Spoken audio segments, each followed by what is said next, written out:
Welcome to the WitchTips podcast. I'm your host, Austin Castelli. Today we will be discussing the Bell Witch haunting. Some of you may have stumbled upon the 2005 horror movie, An American Haunting.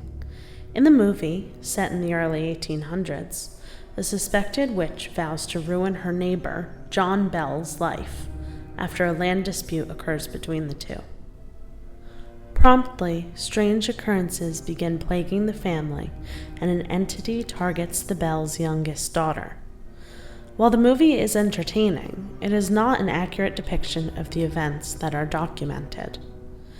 John Bell moved his family from the Carolinas to Adams, Tennessee, sometime around 1810. He bought a large plot of land and built a stately house for his family. He was a high-ranking member of the local church and a well-respected member of the community. In 1817, Bell was inspecting the progress of his crops when he spotted an animal in the distance. He readied his gun and slowly walked in the direction of the animal.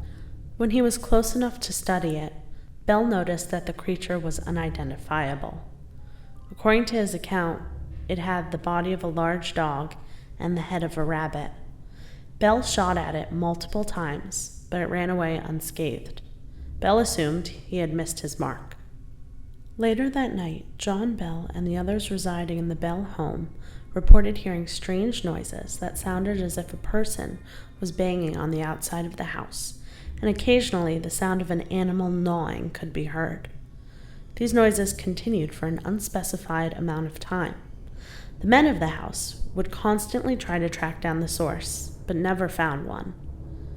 Eventually, the noises began to come from inside the house, but still no source could be found. The Bell children claimed that gnawing noises were present inside their bedrooms. Then, the blankets began flying off of the sleeping children in the middle of the night. Something kept stealing their pillows, too. The activity only increased from there. The disembodied voice of an old woman was heard and began singing church songs and quoting scripture. Sometimes the voice seemed to be taking part in a conversation. The voice eventually identified itself as the Witch of Kate Batts. Kate Batts was a former neighbor of the Bell family who had had several run-ins with John Bell after a slave purchase between them had ended badly. She had died recently before these events started to occur. General Andrew Jackson, who would later become President of the United States, was a family friend of the Bells. He had heard rumors about the strange happenings at the Bell home and decided to investigate for himself.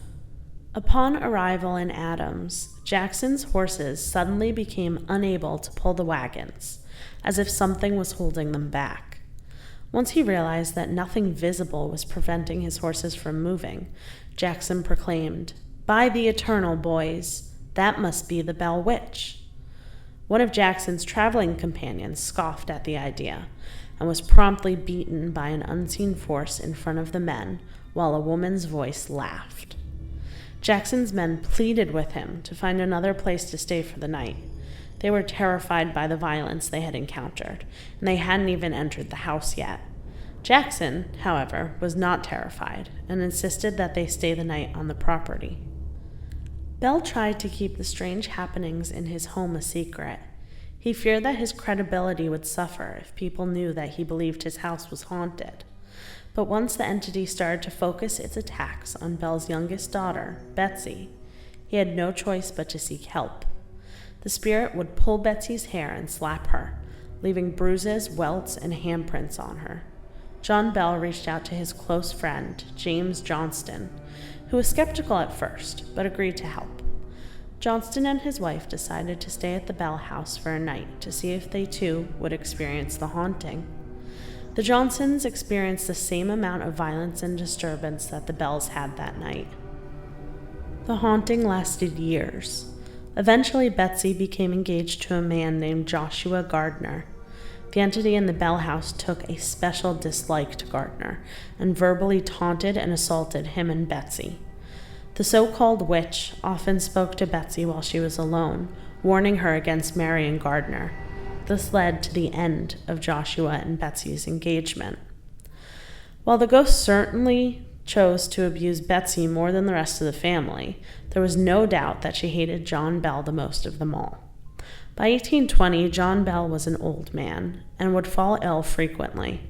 On December 20th of that year, John Bell died in his bed. A vial containing a dark liquid was found by his bed, and one of the Bell sons gave a drop of the liquid to the family cat, who died instantly. Immediately after, the spirit's voice exclaimed, "I gave old Jack a big dose of that last night, which fixed him." Bell's son became enraged and threw the vial into the fireplace, where it burst into a plume of smoke. At John Bell's funeral, laughing and singing was heard, coming from nowhere. After John's death, the haunting subsided for a few months, but the ghost returned to deliver a message to the Bell family. It said that it would return to the home in 7 years. According to the Bell family, the spirit returned exactly 7 years later, in 1828, and began to torment John Bell Jr. When the entity felt that he had been tortured enough, it informed the family that it would return in another 107 years.